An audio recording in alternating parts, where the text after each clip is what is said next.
La temperatura del planeta aumenta, desatando récords de calor en todo el mundo. Y en esta edición damos una mirada a la crítica situación de una de las más delicados ecosistemas de nuestro planeta, las Islas Galápagos en Ecuador. Soy Jenny Pérez, que Berlín para Deutsche Welle.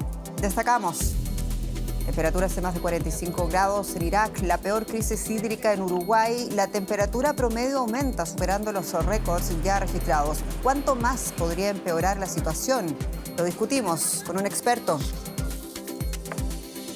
Se recrudecen las protestas en Israel para exigir el retiro de la polémica reforma judicial impulsada por el gobierno ultraconservador de Benjamín Netanyahu. Denuncian debilitará el poder judicial, institucional y democrático de Israel. Y la OTAN quiere dar una muestra de unidad en la cumbre de Lituania, pero las pretensiones de Ucrania de integrar la alianza como socio de pleno derecho divide a los aliados.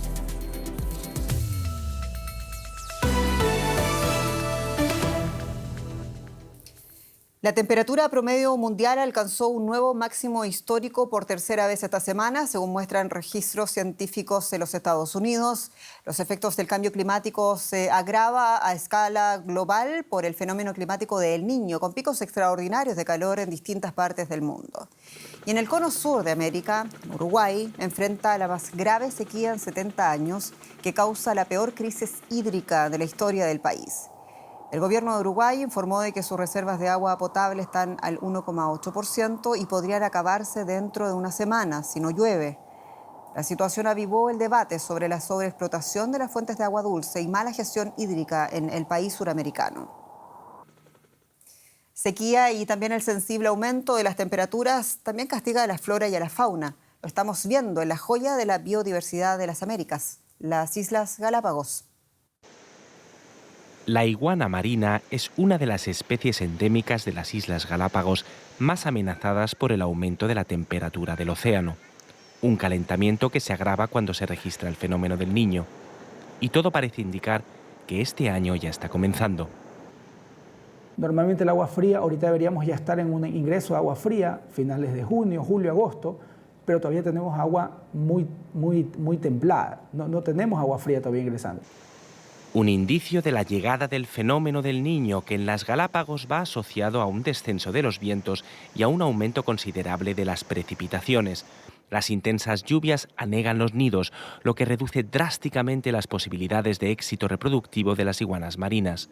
No solo eso, la alteración de la temperatura del agua repercute en la capacidad de encontrar alimentos de esta singular especie de aspecto prehistórico. El simple cambio en la temperatura del mar hace que el alga desaparezca, y el alga es el principio de la cadena trófica para todos los demás animales del mar, pero principalmente la iguana, que es un reptil grande. Al igual que el de la niña, el Niño es un fenómeno climático natural. Pero según advierte la Organización Meteorológica Mundial, el Niño actual se inscribe en el contexto de un clima modificado por las actividades humanas.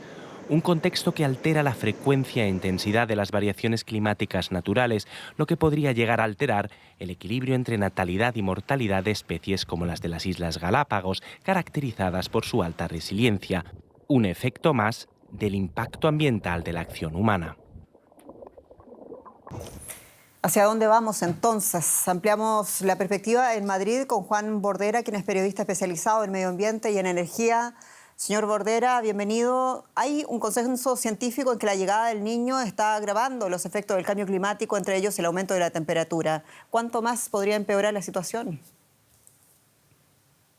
Pues muchísimo más, porque los océanos han sido históricamente el gran regulador térmico, es decir, almacenan una cantidad de calor y de CO2 muy grande, y se están rompiendo algunos equilibrios. Lo estamos viendo no solo con el aumento de la temperatura en superficie, sino también con el aumento de las anomalías del crecimiento del hielo. Por ejemplo, en la Antártida es demencial la anomalía que está habiendo.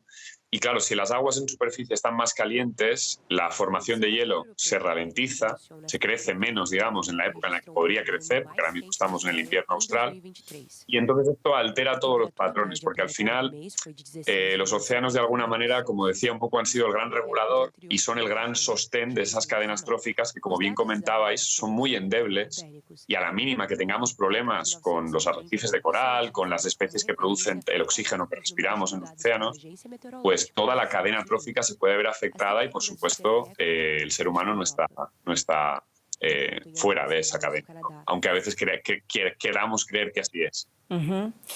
¿Y qué se puede hacer? Y lo pregunto también con la certeza de lo muy poco que se ha avanzado, que se ha hecho a nivel político mundial. Muchos se preguntan incluso si sirven las medidas locales de mitigación del impacto del calentamiento global. A ver, por supuesto que sirven. Las medidas de mitigación que se están tomando, lo que ocurre es que son insuficientes. Y en esto hay que ser muy claro. Sirven, pero son insuficientes. Estamos muy cerca, nadie sabe exactamente cuál es ese punto de no retorno, que tiene que ver precisamente con un desequilibrio de los océanos, porque veníamos de 3 años consecutivos en los que había habido un fenómeno de la Niña, que es el agua, las aguas del Pacífico en una temperatura más baja. Y ahora lo que estamos viendo es a un niño que viene acumulando ese calor. De alguna manera, lo que se está provocando es que el exceso de calor es tan grande que ya no hay tiempo para medidas parciales, cosméticas, que lo único que hagan es atajar algunos puntos concretos. Lo que habría que hacer es una reforma estructural del sistema de producción y consumo, que es el que realmente está causando esta crisis climática, que solo se puede abordar de manera coordinada lo más global posible, para que precisamente esas acciones de mitigación no sean insuficientes.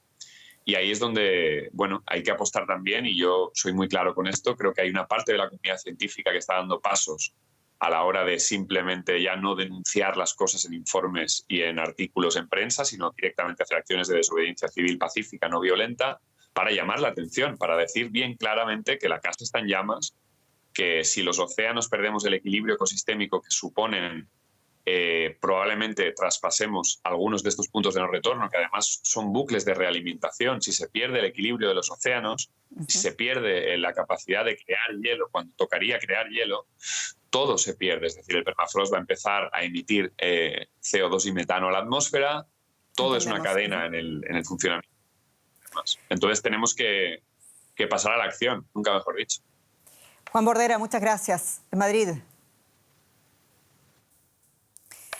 En Israel se intensifican los llamamientos para convocar a otra huelga general en protesta por la prevista reforma del sistema judicial del país. El malestar en Israel aumenta. El sábado decenas de miles de personas se manifestaban por 27ª semana consecutiva contra el polémico proyecto del gobierno de Benjamin Netanyahu. Bueno, este lunes la coalición busca votar en primera instancia en el Parlamento un proyecto de ley que forma parte del paquete de normas de la polémica reforma judicial que, según sus críticos, debilitaría la independencia de la Corte Suprema y las bases democráticas del país. Varias empresas israelíes han anunciado su intención de cerrar el martes cuando hay convocadas masivas manifestaciones en todo Israel. Y el analista político Elías Levi Ben-Aroch nos ayuda a comprender más desde Madrid. Elías, un gusto saludarte. Y comienzo con todo lo que está sucediendo, con todo lo que estamos viendo en Israel. ¿Logrará la coalición ultraconservadora israelí superar el trámite parlamentario? ¿Cuál es la hoja de ruta y qué le queda a la oposición por hacer? Buenas noches, Jenny. Sí, efectivamente, parece que la coalición del señor Benjamin Netanyahu va a conseguir pasar mañana esta primera lectura de su ley sobre la ley de razonabilidad, llamémosla, ¿no? Que es la que ha despertado tanta inquietud entre los círculos de oposición, más que nada no por el efecto que pueda llegar a tener, que en definitiva por el momento no es tanto, sino porque se ha convertido en un símbolo de la democracia israelí. Se trata de un elemento que está en muchísimas legislaciones de muchísimos países, sobre todo los anglosajones. También está en Israel, que en definitiva pues heredó el sistema del derecho británico y básicamente supone el primer paso hacia ese cambio que la oposición no quiere que ocurra. Y la transversal oposición a esta reforma de la sociedad israelí asegura que va a debilitar los cimientos democráticos del país. ¿Por qué esta reforma es de tanta vital importancia para el gobierno de Benjamin Netanyahu? Bueno, mañana lo que vamos a tener es un pequeño trocito de esa reforma que llevamos oyendo en los últimos 6 meses, que ha sacado a tantos israelíes a las calles. Es un trocito sobre una reforma que en definitiva sí que supone, en mi opinión, una amenaza a todo lo que es el sistema democrático israelí, por la sencilla razón de que en un país donde no existe una constitución, básicamente los ciudadanos no van a tener una garantía como podamos tener en otros países de Europa, como podáis tener vosotros allí en Alemania, nosotros aquí en España. En Israel no existe existe lo que es la Constitución como tal. Existen 13 leyes básicas que son las que protegen a la ciudadanía de cualquier abuso por parte del gobierno. Y si empezamos, y si lo que se inicia mañana con una pequeña ley sigue avanzando y la oposición no consigue frenarlo, bien a nivel político a través del Parlamento, bien a través de negociaciones que se estaban celebrando en la residencia presidencial o bien en las calles a través de manifestaciones, realmente la democracia israelí puede llegar a estar en problemas. ¿Y qué implicaciones va a tener esta reforma judicial para la política israelí hacia los palestinos? Bueno, en principio, a ver, la reforma en sí es una reforma que tiene que ver con la jurisdicción en Israel y no en el territorio palestino. En definitiva, se trata de una ley de israelíes para israelíes o israelíes como ciudadanos, sean estos palestinos o sean judíos, pero en lo que es el territorio del Estado de Israel. Con lo cual, en principio, cualquier cosa que pueda afectar a lo que es los palestinos de Cisjordania o los palestinos de Gaza tiene más que ver con la permanencia en el poder de Netanyahu y de esos aliados de extrema derecha que está teniendo en estos momentos por parte de dos partidos que realmente, pues bueno, hemos visto algunas de las gestiones que han tenido y que realmente, pues sí, afectan a todo lo que es la política en la zona.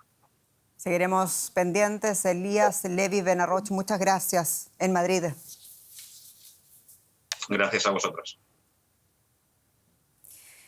Los líderes de la OTAN se preparan para una cumbre en Lituania, donde el presidente Volodymyr Zelensky ocupará un lugar clave. La reunión a las puertas de Rusia pretende ser una muestra de fuerza y de unidad entre los aliados occidentales. Zelensky ha estado recorriendo las capitales europeas para recabar apoyo en su candidatura a la alianza militar. Pero como veremos en el siguiente informe, sus pretensiones dividen a los aliados.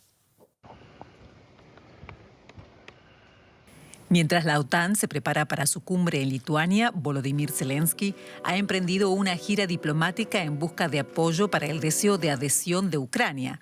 En pocos días, Zelensky se ha reunido con los líderes de Bulgaria, la República Checa, Eslovaquia, Turquía y Polonia.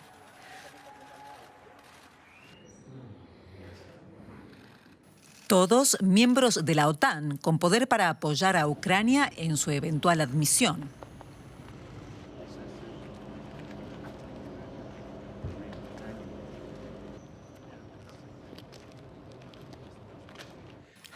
Todo es cuestión de voluntad política para encontrar la formulación adecuada e invitar a Ucrania. Sería un mensaje importante decir que la OTAN no teme a Rusia. Ucrania debería obtener garantías claras de seguridad mientras no esté en la OTAN. Este es un punto muy importante. Antes de partir a Europa y a la cumbre, el presidente estadounidense Joe Biden dijo que mientras Ucrania espera su ingreso, Estados Unidos está dispuesto a ofrecerle una protección similar a la que concede a Israel. Verán que todos los aliados se comprometen a seguir apoyando sus esfuerzos para tener éxito en el campo de batalla, como así también un enfoque concertado y unificado para dejar claro que la OTAN va a formar parte del futuro de Ucrania. Lo lejos que está ese futuro se aclarará probablemente en la reunión de esta semana en Vilna. Y más noticias. La secretaria del Tesoro estadounidense Janet Yellen afirmó este domingo que sus conversaciones con las autoridades chinas pusieron las relaciones bilaterales en bases más sólidas. Durante los 4 días de visita, Yellen insistió en la necesidad de mayores intercambios y colaboración con China, a pesar de las profundas discrepancias entre las dos mayores economías del mundo. Encabezando la lista de discrepancias están las restricciones comerciales que, según Estados Unidos, buscan reducir el acceso de China a tecnología avanzada que considera crucial para su seguridad nacional. Max Verstappen ha ganado el Gran Premio de Gran Bretaña, su 6ª victoria consecutiva de la Fórmula 1 y con ello la escudería Red Bull iguala récord establecido por McLaren en 1988 de 11 victorias consecutivas. Precisamente el piloto de McLaren, Lando Norris, se adelantó en la salida en Silverstone y logró acabar segundo ante 160.000 aficionados. Su compatriota Lewis Hamilton, 7 veces campeón del mundo, fue tercero con Mercedes. Red Bull sigue invicto tras 11 carreras esta temporada. Y así nos despedimos. Muchas gracias por su sintonía y confianza. Somos Deutsche Welle. Hasta pronto.